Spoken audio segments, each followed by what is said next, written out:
Here they go. So let's just call them up again. Kip, Kip, Kip, Kip! Come on, Ip! Come on, Ip! And what we'll see is we'll see a leader decide that they're brave enough to go over that creek and come up for their feed. And that leader is the animal in the horse's world that keeps the herd alive. It can change from moment to moment. The moment we don't have a leader brave enough to do it, but one will appear because they love their hay.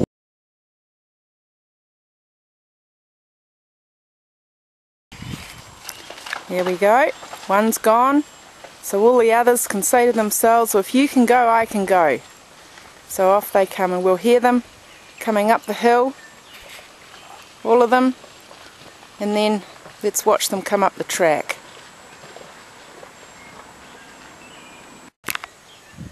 Come on, Ip!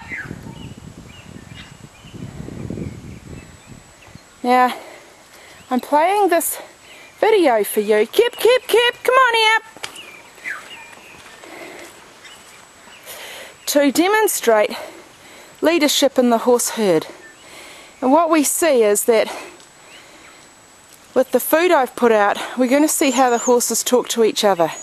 We've already seen how they lead each other. This horse in front's obviously our leader. Then comes the little mare, Callie. Just as I mentioned, it's often the mare that leads a herd.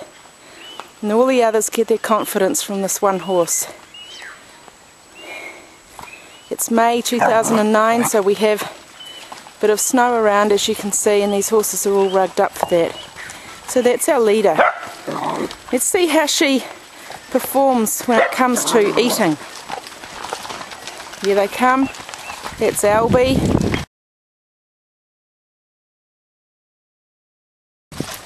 Now let's just see what happens around here. What we want to do is keep clear of this herd while they're sorting themselves out with their feed. As you can see, they can get quite aggressive with each other because, of course, food equals survival.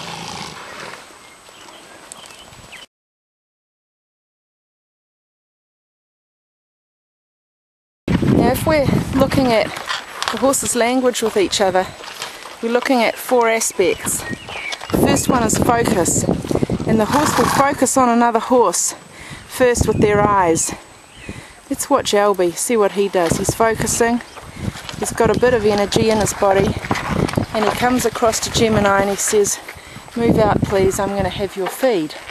And he's very pleased with himself, look at that. So when we're working with our horses with natural horsemanship, we use the same aspects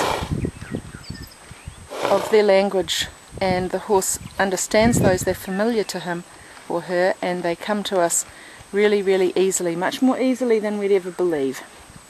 So, focus, body energy, and then 4 phases of feel. Now, Albie only had to use about 1 phase with his ears back to tell Gemini, I'm over there, if you don't mind, Gemini. And then Gemini understands that language. It's a very powerful. There he is, he's warning off the dog. It's our little dog, our little Labraspoodle called Winnie. G'day, Spooey. G'day. Say hello to everybody. There you go. Good girl. Okay, down, Spooey. So the horses have all found their space. They've all sorted themselves out in terms of feed, space, hierarchy, and they're all happy. And again, here we see a couple. This is our strongest couple in this herd. This is Cosmo and Gemini, and they're always seen together. I don't know whose idea it is, but they seem to buy into it both. You see Gemini just saying to Cosmo, actually, do you know what, Cosmo, I think I'll have this to myself. And Cosmo, being the gentle giant that he is, wanders over to another spot. Says, this might do me better anyway, thanks Gemini. And there's Gemini happily eating. I'm going to show you this again tomorrow, and we're going to see if we can see more horses talking to each other. And then the next day I'm going to take a horse and we're going to watch how I use the same horse's language with them and what sort of results we get. Here's another communication focus, energy, phases of firmness. And then that horse, Rusty, sends it down the line and gives the phase 2 to Cooper. Cooper's the youngest in the herd, so he's at the bottom of the pecking order. He just loves to find someone else to pick on.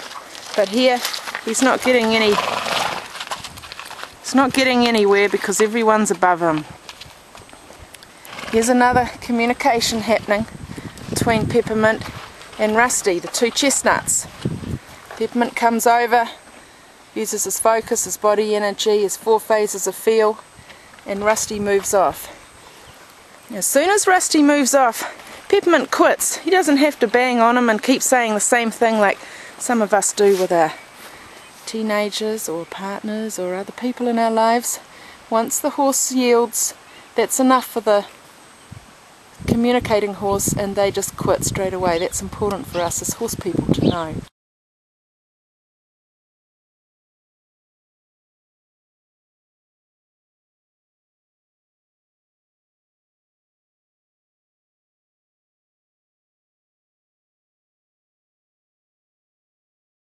What am I going to do? He's going to go over to his old buddy Cosmo and say, "Can I join you in here, Cosmo?" And Cosmo says, "Yeah, why not?"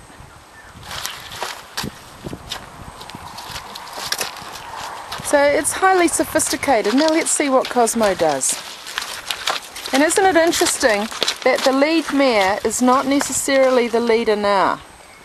She's been pushed off twice in the last couple of minutes by other horses, and so she's not necessarily the leader. Here's Gemini.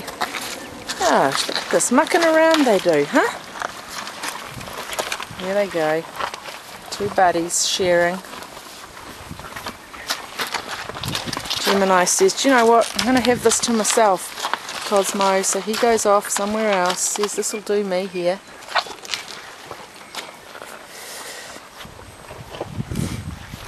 Let's see what Rusty does. Says, let's see.